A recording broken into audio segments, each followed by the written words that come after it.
Bismillahirrahmanirrahim. Assalamualaikum warahmatullahi wabarakatuh. Sebelumnya perkenalkan kami dari kelompok 2 yang beranggotakan saya Ani Nuryani dan dengan rekan saya ada Arga Duta Maulana dan Arda Kurnia. Nah, pada pertemuan kali ini kami akan menyampaikan hasil diskusi dari kelompok kami tentang probability sampling. Nah, untuk subbab yang akan kami sampaikan di sini yang pertama ada pengertian probability sampling yang akan saya jelaskan, dan yang kedua ada jenis-jenis probability sampling yang akan saya jelaskan juga. Yang ketiga ada kelebihan memilih menggunakan teknik probability sampling yang akan dijelaskan oleh Arda Kurnia, dan yang keempat ada kekurangan pengambilan sampel probabilitas yang akan dijelaskan oleh Arga Duta Maulana. Nah, untuk pengertian probability sampling. Dalam probability sampling di sini secara umum dikenal sebagai sebuah metode pengambilan sampel di mana setiap anggota dalam populasi tersebut mempunyai kesempatan untuk terpilih sebagai sampel. Jadi di sini semua anggota memiliki peluang yang sama. Jadi bagi setiap anggota dari populasi tersebut memiliki peluang untuk dipilih menjadi sampel. Nah, biasanya metode ini digunakan dalam penelitian kuantitatif. Dan untuk metode probability sampling di sini digunakan untuk memvalidasi sampel yang dapat mewakili seluruh populasi tersebut. Jadi, teknik pengambilan sampel probabilitas ini melibatkan pengambilan secara acak dari suatu populasi atau juga bisa dikocok. Selanjutnya, dalam probability sampling di sini setidaknya ada 5 metode atau jenis yang bisa digunakan untuk mengambil sampel. Yang pertama di sini ada pengambilan sampel acak sederhana atau sampel random sampling. Nah, dalam sampel acak sederhana di sini merupakan sebuah pengambilan probability sampling yang termasuknya paling mudah.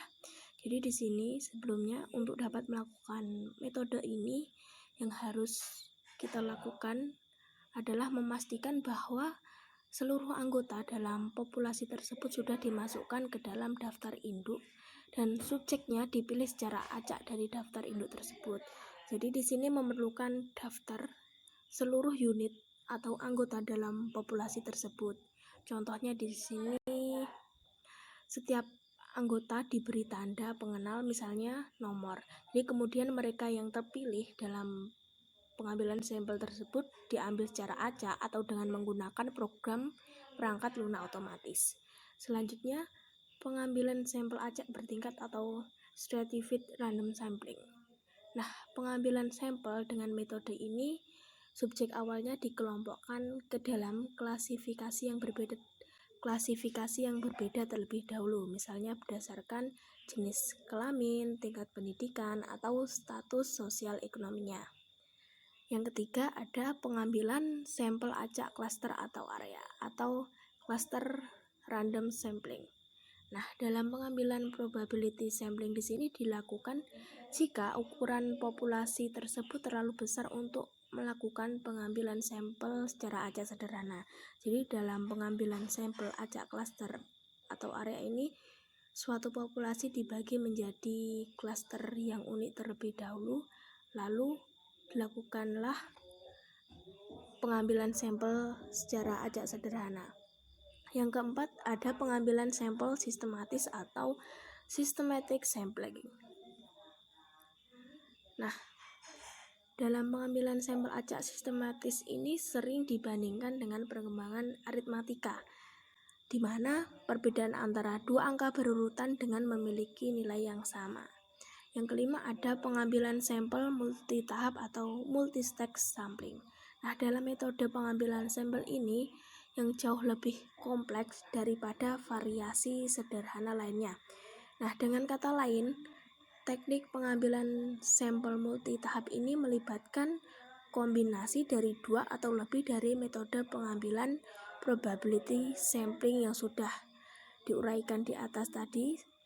Tentu saja teknik multi tahap ini akan membuat metode pengambilan sampel lebih maju daripada menggunakan satu probability sampling saja. Assalamualaikum warahmatullahi wabarakatuh. Perkenalkan, nama saya Arda Kurnia Bagus Alfarid, NIM 102200119,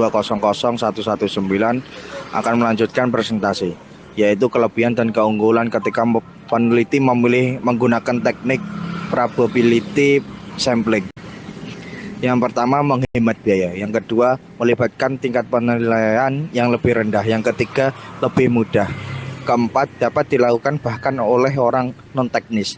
Yang kelima, sampel mewakili populasi. Keenam, menghindari pertimbangan. Ketujuh, memberikan presisi lebih baik. Yang kedelapan, tingkat akurasi lebih tinggi. Baik, saya Arga Duta Maulana, NIM 102200121 ingin melanjutkan presentasi dari Mas Arda. Jadi, kekurangan pengambilan sampel probabilitas ini ada 8. Yang pertama, peluang memilih kelas sampel tertentu. Yang kedua, pekerjaan berlebihan dan monoton. Yang ketiga, bias dalam memilih sampel. Yang keempat, kesulitan mengakses daftar populasi penuh. Yang kelima, ukuran populasi mungkin tidak diketahui. Yang keenam, asumsi populasi seragam mungkin tidak benar. Yang ketujuh, jika populasi tidak homogen maka tidak berfungsi dengan baik. Yang kedelapan, mengurangi efektivitas teknik.